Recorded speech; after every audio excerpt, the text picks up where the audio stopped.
যোগীরা বলেন শরীরের মধ্যে 7টি পদ্ম বা নাড়িচক্র আছে।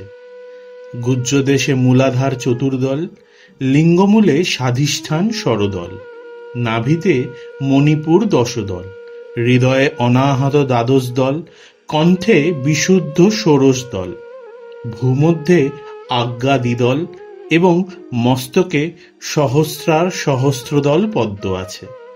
আর মেরুদণ্ডের বাম ভাগে ইরা, দক্ষিণ ভাগে পিঙ্গলা ও মধ্যে সুষুম্না নাড়ি আছে। ওই সুষুম্না নাড়ি মূলাধার থেকে যথাক্রমে 6টি পদ্ম ভেদ করে ব্রহ্মস্থানে সহস্রদলে গিয়ে মিশেছে। কিন্তু সুষুম্নার রাস্তা বন্ধ থাকে যতক্ষণ না কুণ্ডলিনী শক্তি জাগ্রত হয়। কুলকুণ্ডলিনী আত্মার জ্ঞান শক্তি, চৈতন্যরূপিণী ব্রহ্মময়ী। তিনি সকল জীবের মধ্যে মূলাধার পদ্মে ঘুমন্ত সাপের মতো যেন নির্জীবভাবে রয়েছেন, যেন ঘুমোচ্ছেন। তিনি যোগ, ধ্যান, সাধন ভজনাদির দ্বারা জাগ্রত হন।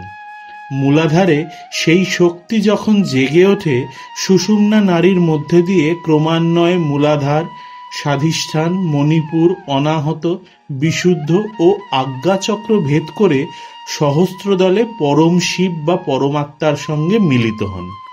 তখন উভয়ের সংযোগ থেকে যে পরমামৃত ক্ষরণ হয়, তা পান করে জীব সমাধিস্থ হয়। তখনই জীবের চৈতন্য হয়, আত্মস্বরূপের জ্ঞান হয়। তখন জ্যোতির্দর্শন, ইষ্টমূর্তি দর্শন প্রভৃতি অনেক আশ্চর্য আধ্যাত্মিক অনুভূতি সব হয়ে থাকে। গুরু ও পরমেশ্বরের কৃপায় সাধকের সুকৃতি বলে কখনো কখনো তিনি আপনা হতেই অথবা অল্প আয়াসে জেগে থাকেন।